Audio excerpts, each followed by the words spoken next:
Түркістан облысындағы жылыжай шаруашылығымен айналысатын кәсіпкерлерге жеткілікті қолдау жоқ. Мәжіліске Түркістан облысынан сайланған депутат Қайрат Балабиев шаруаларды алаңдатқан мәселеге қатысты үкіметке депутаттық сауал жолдады.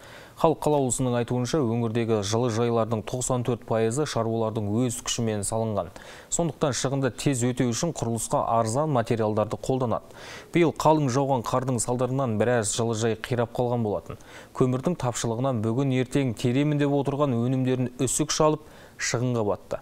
Қайрат Балабиевтің айтуынша, елімізде өткен жылдармен салыстырғанда жылыжайда қызанақ пен қияр өсіру 72 мың тоннаға төмендеп кеткен.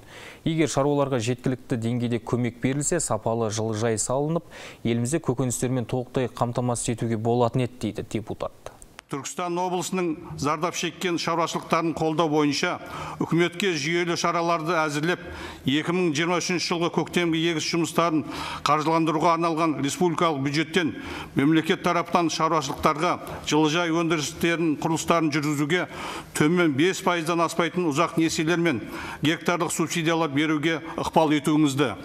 Сонымен қатар индустрия және инфрақұрылым даму министрлігіне, Қазақстан темір жол ұлттық компаниясы мен өңір әкімдеріне әлеуметтік көмір мен жылыжай шаруашылықтарын алдын ала қамтамасыз ету мәселесін шешуді тапсыруды сұранамын.